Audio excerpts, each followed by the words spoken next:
திருவாரூர் அருகே டாஸ்மாக் ஊழியரை அறிவாளால் வெட்டிவிட்டு 8,45,000 ரூபாய் கொள்ளையடிக்கப்பட்ட சம்பவம் பரபரப்பை ஏற்படுத்தியுள்ளது. விவரங்களை செய்தியாளர் ராஜசேகரிடம் கேட்கலாம். ராஜசேகர், விவரம் என்ன? திருவாரூர் மாவட்டம் நன்னிலம் அருகே வீதி விடங்கன் என்ற இடத்தில் அரசு மதுபான கடை செயல்பட்டு வருகிறது. இந்த கடையில் மேற்பார்வையாளராக விளமல் பகுதியைச் சேர்ந்த தட்சிணாமூர்த்தி என்பவர் பணியாற்றி வருகிறார்.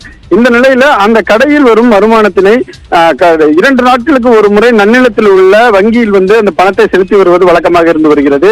இந்த நிலையில இன்று அந்த கடையில் வசூல் செய்த 8,45,000 ரூபாய் பணத்தை தனது இருசக்கர வாகனத்தில் எடுத்துக்கொண்டு தட்சிணாமூர்த்தி ஸ்ரீவாஞ்சியம் வழியாக நன்னிலம் வந்து கொண்டிருக்கிறார். அப்பொழுது நன்னிலம் அருகே 2 நபர்கள் இருசக்கர வாகனத்தில் வந்த 2 நபர்கள் முகமூடி அணிந்து கொண்டு அவர் கையில் வெட்டிவிட்டு அவர் பணத்தை கையில் வைத்திருந்த 8,45,000 பணத்தை கொள்ளையடித்து சென்றதாக அவர் புகார் தெரிவித்திருக்கிறார். இந்த நிலையில அங்கு கஷ்டப்பட்ட அவர் உடனடியாக அருகில் இருந்தவர்கள் அவரை மீட்டு நன்னிலம் அரசு மருத்துவமனைக்கு அழைத்து வந்தார்கள். அங்கு மருத்துவர்கள் அவருக்கு சிகிச்சை என்பதை அளித்து வருகிறார்கள்.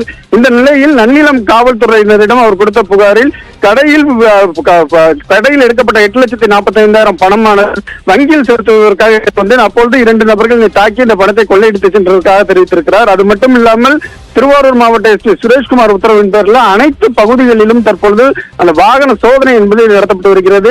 இதில் ஈடுபட்ட குற்றவாளிகள் யார், எந்த இடத்தில் அவர்கள் எங்கிருந்து வந்தார்கள் என்ற கோணத்தில் காவல்துறையினர் விசாரணை மேற்கொண்டு வருகிறார்கள். குறிப்பாக அந்த இடத்தில் சிசிடிவி காட்சிகள் இல்லாத காரணத்தினால் அடுத்த பகுதிக்கு அந்த வழியாக வேறு எந்தெந்த பகுதிக்கு என்றார்கள் அங்கு சிசிடிவி காட்சிகளை வைத்து தற்பொழுது காவல்துறையினர் தீவிர விசாரணை என்பதை மேற்கொண்டு வருகிறார்கள். உங்களுடைய விரிவான தகவலுக்கு நன்றி ராஜசேகர்.